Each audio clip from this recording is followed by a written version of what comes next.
नंतर हे धान्य कुठून मागवायचे त्याची लिंक येईल, त्या PDF फाईलमध्ये येईल. व्यायामाचे व्हिडिओ, एक्सरसाइजचे व्हिडिओ येतील, त्याच्यावर क्लिक केलं का व्हिडिओ ओपन होईल. नंतर हे धान्य कसं धुवायचं, कसं खायचं, कसं शिजवायचं त्याच्याबद्दलचे सगळे व्हिडिओ मी स्वतः शूट केलेत माझ्या किचनमध्ये. ते पण तुम्हाला त्या लिंकवर क्लिक केलं ना, फोल्डर येतात त्याच्यावर क्लिक केलं का सगळे व्हिडिओ ओपन होतील. तर ते व्हिडिओ सगळे बघून घ्यायचे आणि सगळी माहिती वाचून घ्यायची. पिंपळाच्या पानांचा काढा कसा बनवायचा ते लिहायचं वरती. मग किती घ्यायचे पानं, 15 पानं धुवून काढायचे, काठी कट करायचे, 2 ग्लास पाण्यात टाकून द्यायचे, रात्रभर सकाळी उकळून त्याचा अर्धा कप बनवायचा. असं ते सगळं लिहून काढायचं एका डायरीमध्ये, म्हणजे ते वाचता येईल तुम्हाला. कळलं? आता हे धान्य कुठून मागवायचे त्याची अजून एक एक्स्ट्रा पण लिंक मी पाठवते. आणि हे रेकॉर्ड किंवा शूट नाही करता येणार तुम्हाला. हे समजून घ्या आणि घरी गेल्यावर वाचा, अभ्यास करा, एक डायरी बनवा, नोट्स काढा आणि सगळं फॉलो करा तंतोतंत. सगळ्या गोष्टी फॉलो करायला 100% बाळ होतं. गप्पा मारायचे नाही का? कॅमेरा ठेवलेले आहे. किंवा अंग असतं की गर्भपिशवी असते. गर्भपिशवीच्या बाजूला 2 ट्यूब्स असतात आणि दोन्ही ट्यूबला दोन्ही बाजूला 2 हात असतात. आणि दोन्ही बाजूला 2 अंडकोश असतात. अंडकोशामध्ये अंड तयार होत असतं दर महिन्याला. या महिन्यात राईट साईडला झालं तर पुढच्या महिन्यात लेफ्ट साईडला होतं, परत त्याच्या पुढच्या महिन्यात राईट साईडला होतं, परत त्याच्या पुढच्या महिन्यात लेफ्ट साईडला होतं. असं अंड तयार व्हायची प्रोसेस चालू असते. अंड पहिल्यांदा तयार होतं, नंतर ते मोठं होतं. मोठं झाल्यावर मॅच्युअर झाल्यावर त्याच्या बाजूचं आवरण फुटतं. आवरण फुटल्यानंतर अंड खाली पोटात पडू शकतं. अंड जर पोटात पडत राहिलं तर आपल्याला बाळ कधीच होऊ शकत नाही. अंड ट्यूबमध्ये आलं पाहिजे आणि ट्यूबमध्ये येण्यासाठी निसर्गाने ट्यूबला असे हात दिलेले. या हातांचं काय काम आहे? अंड फुटायच्या 1 दिवस आधी या अंडकोशाला हे जे हात आहेत ते पूर्णपणे सगळीकडून झाकून घेतात, जेणेकरून अंड्याभोवतीचं आवरण फुटलं तर अंड बरोबर ट्यूबमध्ये जातं. ट्यूबमध्ये अंड गेल्यानंतर इथं ते 24 तास जिवंत राहणार आहे. 24 तासांनी ते अंड इथंच मरून जाणार आहे. म्हणजे आज सकाळी 8 वाजता जर ते अंड फुटलं तर उद्या सकाळी 8 वाजेपर्यंतच ते जिवंत राहतं. 8 वाजल्यानंतर ते मरून जाणार आहे. ओके. अंड इथे जिवंत आहे तोपर्यंत तुमचा संबंध आला पाहिजे. शुक्राणू इथे सोडले जातात, ते स्पीडनी आतमध्ये गेले पाहिजे. त्यासाठी शुक्राणूंना स्पीड पाहिजे. आता शुक्राणू असं असतं बघा, डोकं, मान आणि शेपटी म्हणजे हेड, नेक आणि टेल. एक अंड असतं, शुक्राणू सगळीकडून जाऊन चिटकतात. एक शुक्राणू जो पॉवरफुल असतो तो अंड्यामध्ये शिरतो आणि त्याचं गर्भात रूपांतर करतो. हे इथं घडतं, मी तुम्हाला बाहेर करून दाखवले, म्हणजे बाहेर चित्र काढून दाखवले. आता गर्भ इथं तयार झाला म्हणजे गर्भाची एक सूक्ष्म पेशी तयार होते. जी सूक्ष्म पेशी आपल्याला दिसू शकत नाही, सोनोग्राफीमध्ये किंवा डोळ्यांना ती दिसू शकत नाही. हा जो सूक्ष्म गर्भ आहे हा इकडे यायला 8 दिवस लागतात. 8 दिवसांनी गर्भपिशवीमध्ये गादी तयार झालेली असते. त्या गादीमध्ये हा गर्भ स्वतःला करून घेतो आणि आईचं रक्त घेऊन बाळ तयार होतं. हे झालं गर्भ कसा राहतो. आता गर्भ का नाही राहिला तर पुरुषांचा रिपोर्ट कसा पाहिजे एकदा लक्ष देऊन ऐका. हजबंड फिमेल अनालिसिस म्हणजे टोटल स्पर्म काउंट, म्हणजे हजबंड फिमेल अनालिसिस कसा पाहिजे तर टोटल स्पर्म काउंट कमीत कमी 40 मिलियन पाहिजे. टोटल मोटिलिटी 80% पाहिजे, म्हणजे टोटल हालचाल करणारे शुक्राणू 80% पाहिजे. त्यामध्ये 0 ग्रेडचे शुक्राणू म्हणजे बिलकुल हालचाल करत नाही. हालचालीच्या ग्रेड येतात. फर्स्ट ग्रेडचे शुक्राणू जागेवर हालचाल करतात. सेकंड ग्रेडचे शुक्राणू स्लो चालतात. ह्या 3ही शुक्राणूंचा आपल्याला काहीच उपयोग नाही, कारण हे 3ही शुक्राणू गर्भ फलित करू शकत नाही. ग्रेड 3चे शुक्राणू 25% पाहिजेत आणि ग्रेड 4चे शुक्राणू 25% पाहिजेत. हे 2च शुक्राणू, या 2 प्रकारचे शुक्राणू गर्भ फलित करू शकतात. ग्रेड 3चे शुक्राणू गुड स्पीडवाले आणि ग्रेड 4चे शुक्राणू फुल स्पीडवाले असतात. फुल स्पीड म्हणजे कसा? आता बघा, शुक्राणू असं असतो, डोकं, मान आणि शेपटी. जे शुक्राणू इतक्या फुल स्पीडने पळतात की त्यांची शेपटीची हालचाल आपल्याला दिसू शकत नाही, ते ग्रेड 4चे, ते 25% पाहिजे. आता ग्रेड 3चे शुक्राणूंचा स्पीड थोडासा कमी असतो, म्हणजे ग्रेड 4 पेक्षा थोडा कमी असतो आणि त्यांची शेपटीची हालचाल दिसू शकते, पण ते पण चांगल्या स्पीडवाले असतात. आणि जे शुक्राणू चांगल्या स्पीडने पळतात किंवा फुल स्पीडने पळतात ते हेल्दी असतात, निरोगी असतात, स्ट्रॉंग असतात आणि तेच शुक्राणू गर्भ फलित करू शकतात. आता नॉर्मल शुक्राणू 90% पाहिजेत आणि ॲबनॉर्मल शुक्राणू 10% पेक्षा जास्त नको. नॉर्मल शुक्राणू म्हणजे शुक्राणूंचा असाच आकार पाहिजे, डोकं, मान आणि शेपटी. आणि ॲबनॉर्मल शुक्राणू म्हणजे त्याचा आकार बदलला आहे. आता समजा हे डोकं असं लंबोडकं पाहिजे, म्हणजे अंडाकृती, ओव्हल शेप. आता हे जर डोक्याचा आकार गोल झाला, राऊंड शेप, म्हणजे small head, round head, large head आणि अमॉर्फस हेड, हेडलेस म्हणजे डोकंच नसतात, फक्त मान आणि शेपटी असते. असे शुक्राणू जर असतील तर ते गर्भ फलित करू शकत नाही. काहींमध्ये DNA नसतो, काहींचा आकार टेपरिंग हेड असतात, म्हणजे निमुळते डोके असतात, काहींचे पिन हेड असतात, पिन सारखे डोके असतात. असे शुक्राणू असतील तर गर्भ फलित करू शकत नाही, त्यांना आपण ॲबनॉर्मल शुक्राणू म्हणतो. ओके. आता ॲबनॉर्मल शुक्राणू का तयार होतात तर नॉनव्हेज खाल्ल्यामुळे तयार होतात. तंबाखू खाल्ल्यामुळे पण तयार होतात आणि व्यसन तंबाखू म्हणजे व्यसन केल्याने तंबाखू, गुटखा, दारू, सिगारेट कसलंही व्यसन, नॉनव्हेजचा कसलाही प्रकार या दोन गोष्टींनी शुक्राणूचा आकार बदलतो आणि शुक्राणू ॲबनॉर्मल तयार होतात. आता पुरुषांसाठी 3 पथ्य आहेत. नॉनव्हेज खायचं नाही, नॉनव्हेजचा कसलाही प्रकार चालणार नाही, सोयाबीन चालणार नाही आणि व्यसन चालणार नाही. आता व्यसनामुळे काय होतं की विषारी घटक शरीरात जातात, विषारी घटकांमुळे शुक्राणू मारले जातात, त्यांचा स्पीड कमी होतो आणि त्यांचा शेप ॲबनॉर्मल तयार होतो. नॉनव्हेज खाल्ल्याने विषारी घटक कसे रक्तात जमा होतात बघा. आपण काकडी, टोमॅटो, गाजर, मुळा, कांदा म्हणजे रॉ फूड खाल्लं तर ते 8 तासात पचतं. चपाती, भात म्हणजे शिजवलेलं अन्न, भाजी, भाकरी, शिजवलेलं अन्न खाल्ल्यानंतर ते 12 तासात पचतं. आणि ज्यावेळेस आपण नॉनव्हेज खातो तर नॉनव्हेज पचायला कमीत कमी 72 तास लागतात आणि 72 तासात ते पचत नाही तर ते कुजतं आणि कुजण्याच्या या प्रोसेसमध्ये प्रचंड विषारी घटक तयार होतात आणि ते विषारी घटक पुरुषांचे शुक्राणूंना ॲबनॉर्मल बनवतात, त्यांचा स्पीड कमी करतात आणि त्यांना मारून पण टाकतात. ओके. आता सोयाबीन का नाही खायचं पुरुषांनी? कारण सोयाबीनमध्ये इस्ट्रोजन नावाचं हार्मोन असतं, जे हार्मोन स्त्रियांचं आहे आणि जे पुरुषांच्या शरीरात इस्ट्रोजन नावाचं हार्मोन गेलं तर ते स्त्रियांचं हार्मोन त्यांच्या शरीरात गेलं तर त्यांचं पुरुषी हार्मोन म्हणजे टेस्टेस्टेरॉन नावाचं हार्मोन कमी होतं आणि टेस्टेस्टेरॉन कमी झाल्यानंतर त्यांचे शुक्राणू खराब क्वालिटीचे तयार व्हायला लागतात. ओके. बाहेर या भिंतीच्या बाहेर 3 चार्ट लावलेले आहेत. एक चार्ट जेंट्ससाठी आहे आणि 2 चार्ट लेडीजसाठी आहेत. तर जेंट्सने त्यांच्या चार्टमध्ये 15 इन्स्ट्रक्शन दिलेले आहेत. त्या 15 इन्स्ट्रक्शन तुम्हाला फॉलो करायचे आहेत. त्यामध्ये आम्ही शेवटी तुम्हाला 40 मिनिटाची रनिंग सांगितली. ती रनिंग तुम्हाला करायची नाही, पण लेडीजसाठी जे आम्ही तुम्हाला 3 योगासनं सांगणार आहोत ते 3 योगासनं जेंट्सनी जर केले तर जेंट्सच्या अंडकोशाला आणि लिंगाला प्रचंड रक्तपुरवठा वाढतो. त्यामुळे तुमचे शुक्राणू स्ट्रॉंग क्वालिटीचे बनतात. तुमच्या अंडकोशाचं रक्त बदलवण्यासारखं होतं, स्वच्छ रक्तपुरवठा तिथे वाढतो आणि तिथे विषारी घटक पण वॉशआउट केले जातात आणि रक्तपुरवठा वाढल्याने शुक्राणूंपर्यंत अन्नकण पोहोचतात, ऑक्सिजन पोहोचतो, त्यामुळे शुक्राणू स्ट्रॉंग क्वालिटीचे बनायला लागतात. आणि तुम्हाला 15 इन्स्ट्रक्शनचा चार्ट जेंट्सने फॉलो करायचा आहे आणि जे 2 चार्ट आहेत लेडीजसाठी ते लेडीजने फॉलो करायचे आहेत आणि ते मोबाईलमध्ये कंटिन्यू नाही का, ज्यावेळेस आपल्याला वेळ मिळेल त्यावेळेस ते इन्स्ट्रक्शन वाचायच्या, काय करायचे काय नाही ते तुम्हाला समजतं. मला प्रश्न विचारण्याच्या आधी मी जे दिलेलं आहे मोबाईलमध्ये 83 मेसेजेस पाठवणार आहे, नंतर तुम्हाला हे चार्ट दिलेले आहेत त्या चार्टनुसार आणि बाकीचं फाईलमध्ये असणार आहे, म्हणजे तुम्हाला कुठलीही शंका उद्भवत नाही हे सगळं जर तुम्ही ऐकलं. ओके. आता जेंट्सची माहिती झालेली आहे, आता लेडीजची माहिती सुरू होणार आहे. जेंट्ससाठी फक्त 3 गोष्टींचं पथ्य आहे. नॉनव्हेज, सोयाबीन, व्यसन या 3ही गोष्टी सोडून तुम्ही सर्व खाऊ शकता. परत एकदा सांगते, नॉनव्हेज, सोयाबीन, व्यसन या 3 गोष्टी सोडून तुम्ही सर्व खाऊ शकता. आता लेडीजची माहिती सुरू झाली. लेडीजने पूर्ण लक्ष देऊन ऐकायचं. बघा, आता ज्या लेडीजला मूल होत नाही तिचे हार्मोन्स कमी झालेले असतात आणि ज्या लेडीजला आपोआप मुलं होतात त्यांचे हार्मोन्स टॉप लेवलला असतात. ओके. ज्यांचे हार्मोन्स कमी त्यांना मूल होत नाही, ज्यांचे हार्मोन्स टॉप लेवलला असतात त्यांना आपोआप मुलं होतात. आता हार्मोन्स काय काय कामं करतात? आपल्या शरीरामध्ये 10 प्रकारचे हार्मोन्स असतात.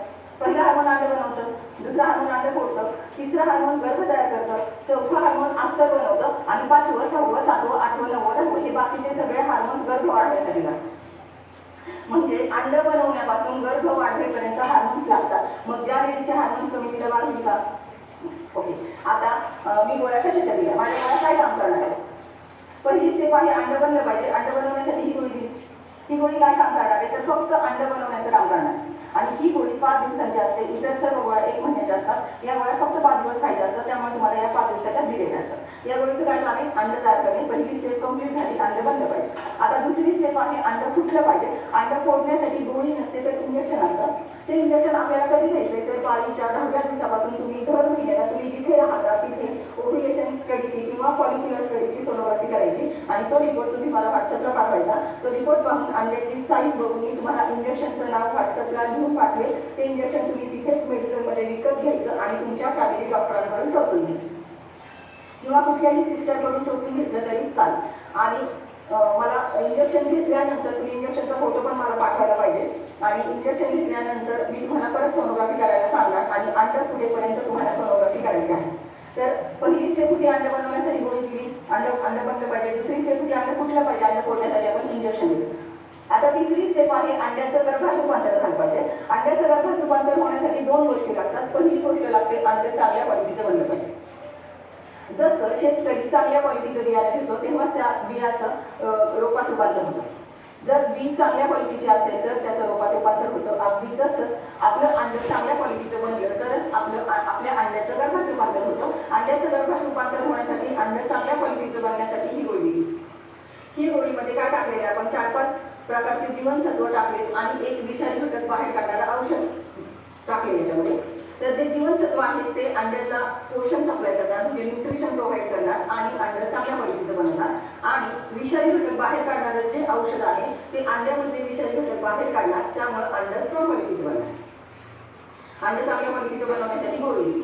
आता 2 गोष्टी लागतात. मी तुम्हाला सांगितलं अंड चांगल्या क्वालिटीचं बनले पाहिजे. दुसरी गोष्ट काय लागते, अंड्याचं गर्भात रूपांतर व्हायला एक हार्मोन लागतं. जसं बीचं रोपात रूपांतर व्हायला बीचं रोपात रूपांतर व्हायला पाणी लागतं.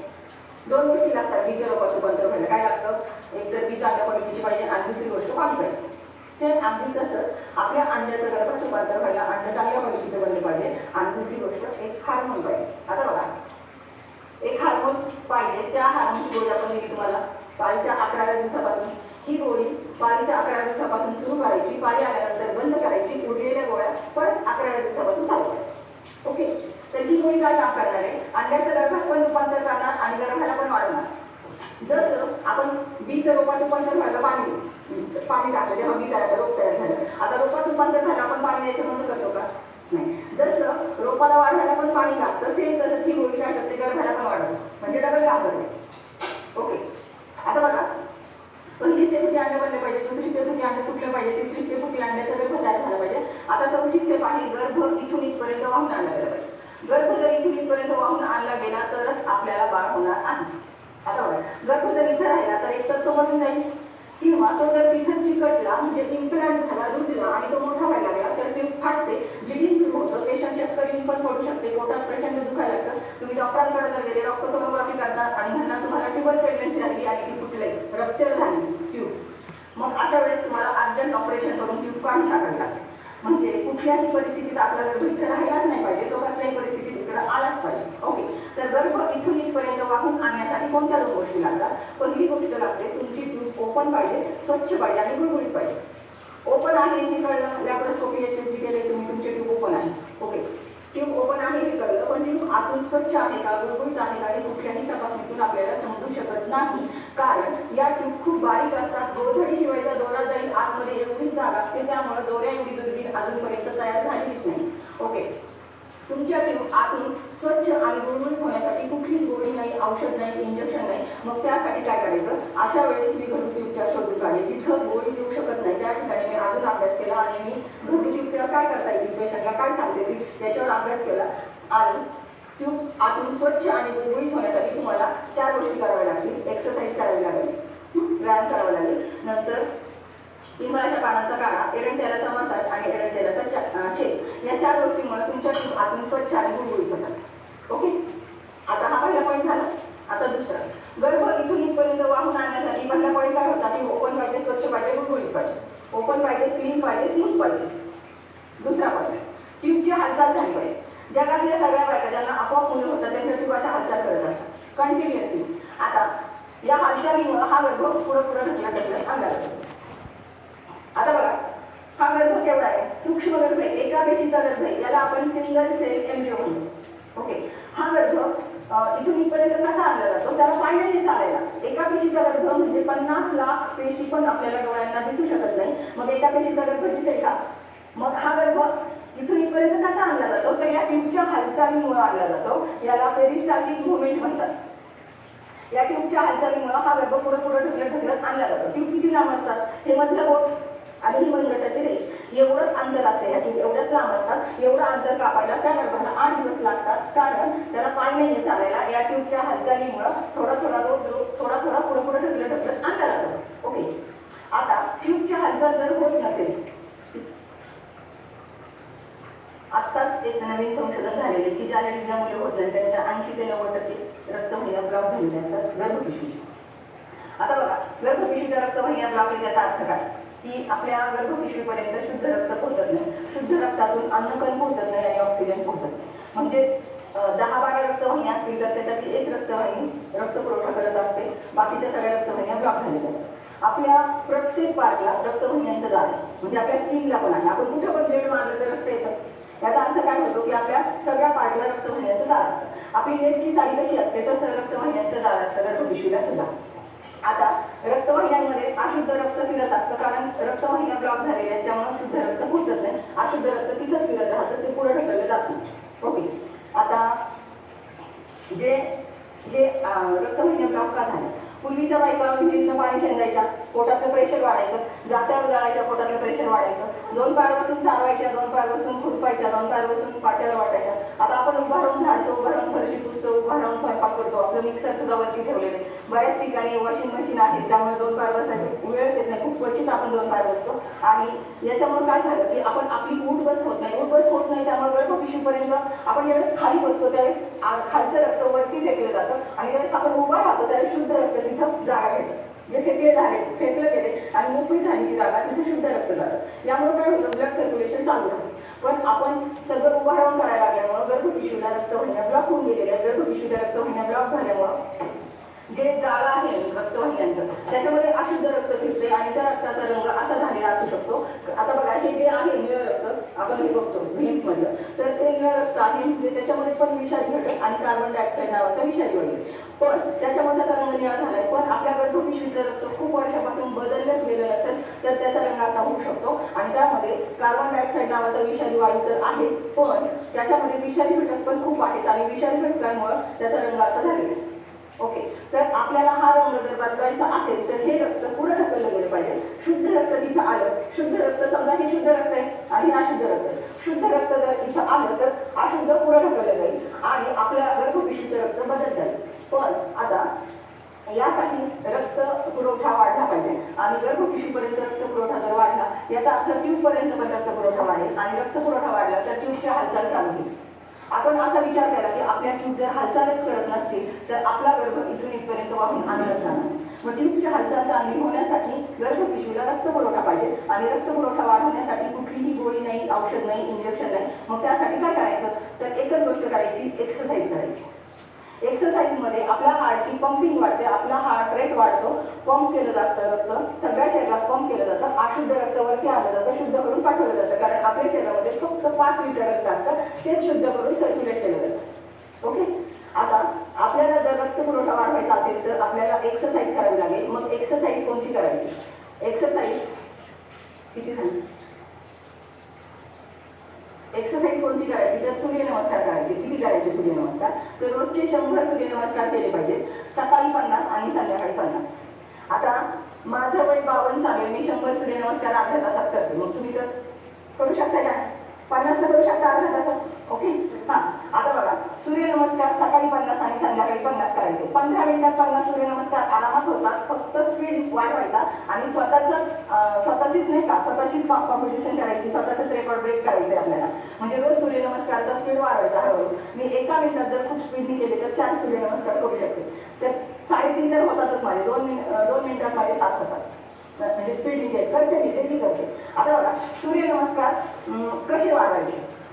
एका सूर्यनमस्कारामध्ये 12 स्टेप असतात. आपण 10 स्टेपचा मिळून एक सूर्यनमस्कार होतो, ही काही स्टेप नाही का. तर 10 स्टेपचा मिळून एक सूर्यनमस्कार होतो. असे 100 सूर्यनमस्कार तुम्हाला करायचे आहेत रोज, म्हणजे सकाळी 50, संध्याकाळी 50, म्हणजे सकाळी 500 स्टेप, संध्याकाळी 500 स्टेप. बरोबर. आता सूर्यनमस्कार कसे वाढवायचे? तर उद्या सकाळी 10 करायचे, संध्याकाळी 10 करायचे. दुसऱ्या दिवशी सकाळी 20, संध्याकाळी 20, तिसऱ्या दिवशी सकाळी 30, संध्याकाळी 30, चौथ्या दिवशी सकाळी 40, संध्याकाळी 40, पाचव्या दिवशी सकाळी 50, संध्याकाळी 50. आता सूर्यनमस्कार कसे वाढवायचे ते मी सांगितले, पण सूर्यनमस्कारामुळे गर्भपिशवीला कसा रक्त पुरवठा वाढतो त्याच्या मागे काय सायन्स आहे ते मी सांगितले.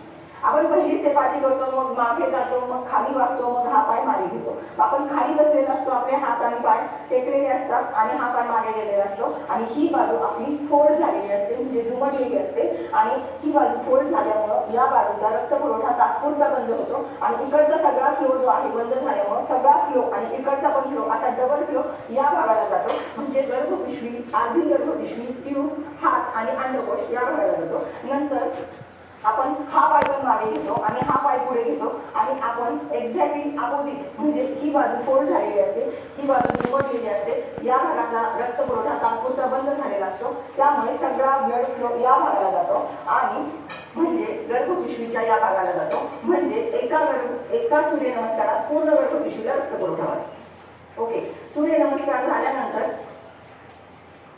सूर्यनमस्कार सकाळी 15 मिनिटात आणि संध्याकाळी 15 मिनिटात झाल्यानंतर तुम्हाला 3 योगासनं करायचे. या 3ही योगासनांमुळे गर्भपिशवीच्या सगळ्या रक्तवाहिन्या ओपन होतात आणि प्रचंड रक्तपुरवठा गर्भपिशवीपर्यंत जातो. हेच 3 योगासनं जर पुरुषांनी केले तर त्यांच्या पण अंडकोशांना आणि लिंगाला प्रचंड रक्तपुरवठा वाढतो आणि शुक्राणूंचे प्रॉब्लेम आणि सेक्स प्रॉब्लेम क्लिअर होतात. 3 योगासनं कोणते? तर मंडूकासन, योगमुद्रासन आणि पवनमुक्तासन. मंडूकासन कसं करायचं? प्रत्येक योगासन 25-25 वेळा सकाळी आणि संध्याकाळी 25-25 वेळा करायचं. आता पहिले 2 योगासनं बसून करायचे आणि तिसरं योगासन झोपून करायचे. तर पहिलं आसन मंडूकासन. मंडूकासन कसं करायचं? आपल्याला वज्रासनात बसावं लागेल. वज्रासन कळतं तुम्हाला? पाय मुडपून बसायचं, म्हणजे मुस्लिम लोक नमाज पडायला बसतात त्या आसनामध्ये तुम्हाला बसायचं. आता खाली तुम्ही बसले, खाली सतरंजी घ्या किंवा मग काहीतरी कुशन घ्या, तुम्हाला हातात पायांना त्रास नाही झाला पाहिजे.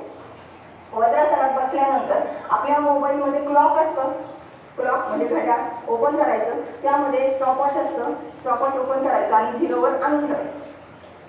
समोर तुम्ही घड्याळ मोबाईल ठेवलाय, वज्रासनात बसले. मंडूकासन कसं करायचं? मुठी अशा दाबायच्या, हे काटेत बसवायचे आणि हे असं पोटाला लावायचं. असं लावायचं नाही, ह्या पोटाला लावायचे बेंबीच्या लेवलला. आता बघा, वज्रासनात बसले तुम्ही आणि समोर क्लॉक आहे, जोरात श्वास बाहेर टाकायचा, स्टॉपवॉच चालू करायचं म्हणजे क्लिक करायचं त्याच्यावर. या मुठी अशा बोटावर दाबून श्वास जोरात बाहेर टाकून पोटाचा आत दाबायचे आणि खाली वाकायचं. खाली वाकल्यानंतर श्वास घ्यायचाय सोडायचाय, घ्यायचाय सोडायचाय, श्वास रोखून धरायचा नाही आणि त्या घड्याळाकडं बघत राहायचं आपल्याला. आणि 1 मिनिट एका आसनामध्ये जर तुम्ही बसू शकलात तर ते आसन 25 वेळा करायचंय, म्हणजे 25 मिनिट ते आसन होईल. आता दुसरं आसन सेम तसंच करायचंय. वज्रासनात बसायचे, डावा हात आतून उजवा बाहेरून बेंबीच्या लेवलला लावायचा आहे. आपलं स्टॉपवॉच 0वर आणून ठेवायचे आणि जोरात श्वास बाहेर टाकल्यानंतर पोटाचं आत दाबायचं, त्याच्यावर क्लिक करायचं, पोटाचं आत दाबायचं आणि खाली वाकायचं. खाली वाकल्यानंतर श्वास घ्यायचाय सोडायचाय, घ्यायचाय सोडायचाय, श्वास रोखून धरायचा नाही आणि घड्याळाकडे पाहत राहायचे आणि एका मिनिटाचे असे हे पण आसन 25 वेळा करायचे, म्हणजे 25 मिनिट होईल. आता तिसरं आसन झोपून करायचे, पवनमुक्तासन. खाली झोपायचं, ज्या बाजूला भिंतीला घड्याळ लावलेलं आहे त्या बाजूला झोपायचं आपल्याला, कारण आपल्याला घड्याळ पाहता येणार आहे. ओके, आता आपण असं झोपलो आणि पाठीवर झोपायचे आपल्याला आणि दोन्ही पाय पोटावर दाबायचे, गुडघ्यात वाकून. आता बघा, मी तुम्हाला एक पाय घेऊन दाखवणार आहे वरती. आता आपल्याला दोन्ही पाय असे दाबायचे पोटावर. ओके, झोपू ना. आता पोटावर दाबायचे, डोकं उचलायचं, नाक टच करण्याचा प्रयत्न करायचा गुडघ्याला, पण नाही टच झालं तर ठीक आहे, टेन्शन घ्यायचं नाही. मान दुखायला लागली तरी पण मान उचलली नाही तरी चालेल, मान खाली ठेवा, पण पोटावर पाय दाबलेले तसेच राहू द्या आणि घड्याळात पाहत राहा. म्हणजे समजा तुम्ही 5 मिनिटं सुद्धा एका आसनात थांबू शकता. जर तुम्हाला पोट दाबल्यानंतर फक्त दम लागतो, बाकी काही त्रास होत नाही, पायांना कळ लागत नाही, काही नाही, फक्त दम लागू शकतो, तर तुम्ही एका मिनिटाचे 25 वेळा हे करू शकता किंवा 2-2 मिनिटाचे 13 वेळेस करा किंवा 3-3 मिनिटाचे 8 वेळेस करा किंवा 5-5 मिनिटाचे 5 वेळेस करा. ओके, म्हणजे आपल्याला 3ही आसनं 25-25 मिनिट करायचे आहेत. आता 3ही आसनामध्ये पोट दाबलं जाते आणि पाय वळलेले, या 2 गोष्टीमुळे तुमच्या गर्भपिशवीच्या रक्तवाहिन्या कशा ओपन होतात त्याच्या मागे काय सायन्स आहे ते मी सांगते.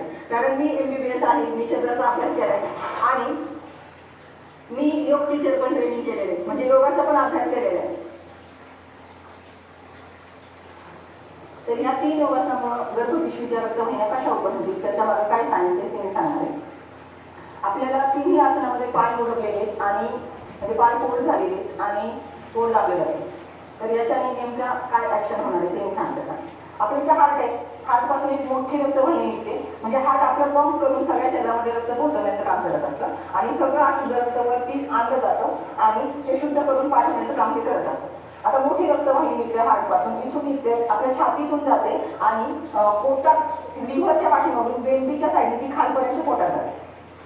तिच्यापासून छोट्या छोट्या रक्तवाहिन्या निघतात छातीमध्ये पण आणि पोटामध्ये पण, आणि छातीतल्या आणि पोटातल्या प्रत्येक अवयवाला म्हणजे प्रत्येक ऑर्गनला ती रक्तपुरवठा करत करत खाली जाते.